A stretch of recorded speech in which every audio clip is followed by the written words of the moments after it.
বেশ সুন্দর গন্ধ এসেছে। শিবরাজ ফ্যামিলি ব্লগে সকলকে স্বাগত জানিয়ে আজকে একটা রেসিপি বানাচ্ছি। একদম সাধারণ রান্না, কিন্তু খেতে হয়েছিল খুব সুন্দর, আর সেটাই তোমাদের সাথে আজকে শেয়ার করছি। বন্ধুরা, তোমরা দেখতে থাকো। দেখো আমি কি নিয়েছি।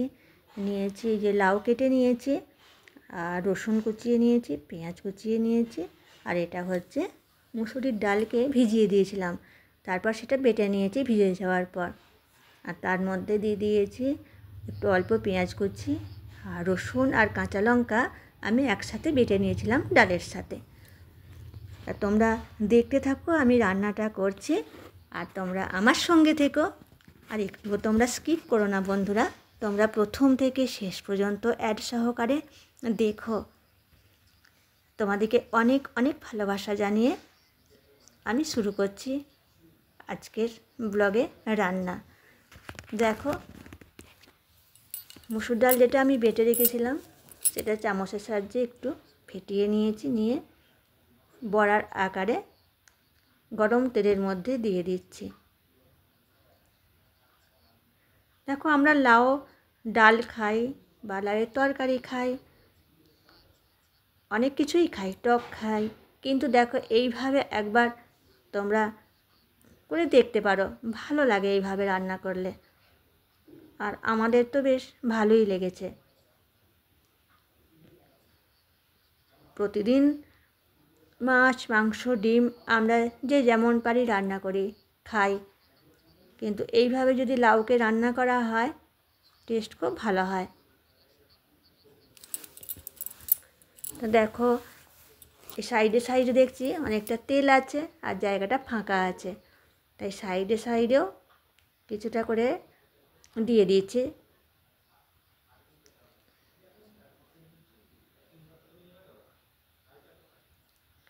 এবারে ভালো করে একটা দিক হলে তারপর উল্টাবো। তা দেখো এক দিক হয়ে গেছে, উল্টে দিলাম।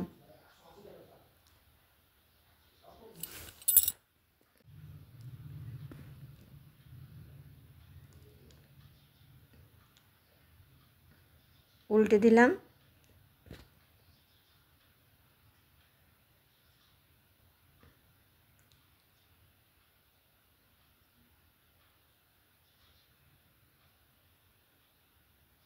এবার আর একটা দিক ভালো করে হলে তারপর আমি তুলব, তাই ভালো করে আর একটা দিক আমি হতে দিয়েছি।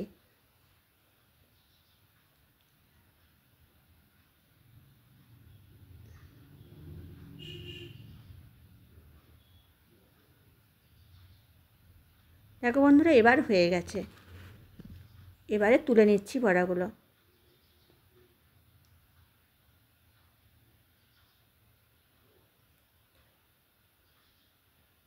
দেখেছো বন্ধুরা, উঠতে আর চায় না, শুধু স্লিপ কেটে যাচ্ছে। দাঁড়াও, একটা সাইডে করে নিই, নিয়ে আর তুলে নিই, তাতে তাড়াতাড়ি হয়ে যাবে। দেখো, সাইডেই করে নিলাম, তবে উঠলো।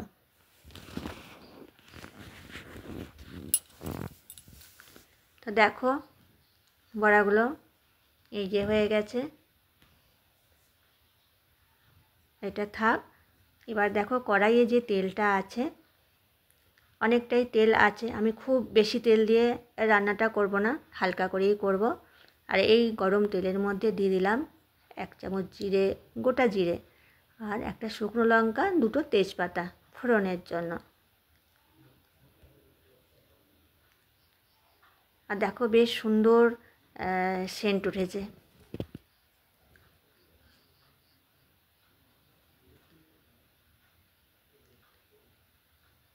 এর মধ্যে এবার দিয়ে দিচ্ছি যেটা রসুন কুচি করে রেখেছিলাম, সেই রসুন কুচিটা, আর পেঁয়াজ কেটে রেখেছি। এবার আমি দিয়ে দেবো পেঁয়াজ কুচি।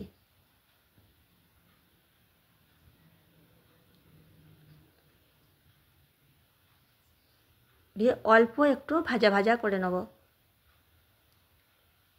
তা হয়ে গেছে ভাজা। এবার আমি দিয়ে দিচ্ছি যে লাউয়ের টুকরোগুলো আছে, একদম ধুয়ে রেডি করে রেখেছিলাম, সেগুলো দিয়ে দিলাম।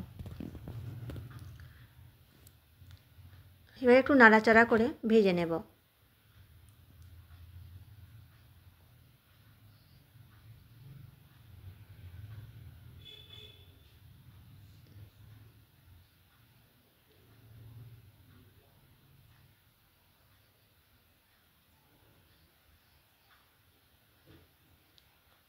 তো দেখো বন্ধুরা, খানিকটা নাড়াচাড়া করা হয়ে গেছে আর লাউ থেকে জলটা একটু শুকনো হয়ে এসছে। এবার দিয়ে দিচ্ছি 1 চামচ আদা বাটা, 1 চামচ জিরের গুঁড়ো আর হলুদের গুঁড়ো আর ধনে গুঁড়ো, দিলাম পরিমাণ মতো লবণ আর অল্প একটু জল দিয়ে দিলাম। জলটা আমার সাইডে গরম করা আছে, সেই গরম জল দিয়ে দিলাম।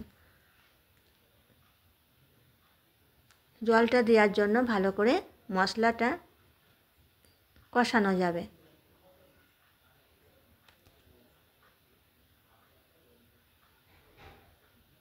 দিয়ে ভালো করে একটু কষিয়ে নিচ্ছি।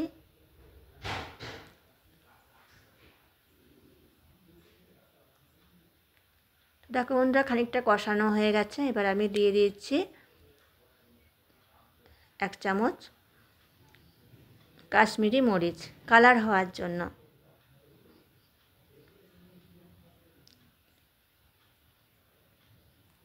দিয়ে দিলাম মিষ্টির জন্য 1 চামচ চিনি। ঝাল, মিষ্টি, নুন এগুলো যে যার প্রয়োজন মতো দিয়ে নিলেই চলবে।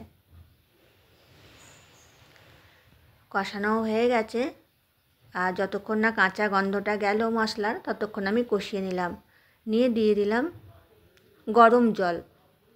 আর গরম জল দিলে তরকারিটা বেশ সুন্দর সিদ্ধও হয় আর খুব তাড়াতাড়ি দেখো বলক এসে গেছে।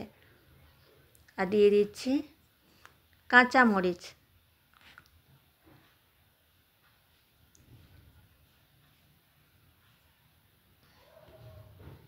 দিয়ে এবার একটা ঢাকা দিয়ে দেবো। কিছুক্ষণ পর ফিরে আসছি, তাড়াতাড়ি সিদ্ধ হওয়ার জন্য ঢাকা দিয়ে দিলাম। তো এবার ঢাকা খুলছি মিনিট 5 পর। আর দেখো এবার কতটা সিদ্ধ হয়েছে একবার দেখে নেব।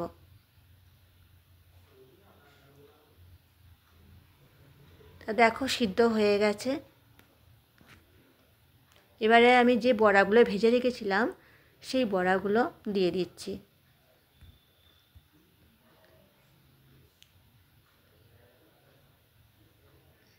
ভালো করে নাড়াচাড়া করে নিলাম। এবার কিন্তু খুব বেশি ফোটাবো না, আর তরকারিটা একটু জল জল রাখবো, মানে ঝোল ঝোল থাকবে, কারণ বড়াগুলো অনেকটা জল টেনে নেয়, তাই তরকারিটা একটু রস রস রাখা হবে। আর তরকারিটা শুকনো খটখটেও হবে না, একটু বেশ মাখো মাখো থাকবে। আর এতে টেস্ট খুব ভালো হয়। তো দেখো হয়ে গেছে। এরপর আমি গ্যাসের ফ্লেম বন্ধ করে দেব। ফুটেও গেছে আর বড়াগুলোও বেশ নরম হয়ে গেছে, কেমন ফুলে উঠেছে দেখেছো, কত সুন্দর হয়েছে। বন্ধুরা তোমরা এভাবে একবার করো, দেখবে ভালো লাগবে। আর কেমন লাগলো তোমাদের আমাকে তোমরা অবশ্যই কমেন্ট করে জানিও। আর আমার চ্যানেলটি সাবস্ক্রাইব করে আমার পাশে থেকো তোমরা। আর পুরো ভিডিওটা দেখার জন্য তোমাদেরকে অসংখ্য ধন্যবাদ। দেখো কত নরম হয়েছে আর টেস্টও খুব ভালো হয়েছিল। যে কোনো দিন এইভাবে রান্না করে খেলে খুব ভালো লাগবে লাউয়ের এই রেসিপি।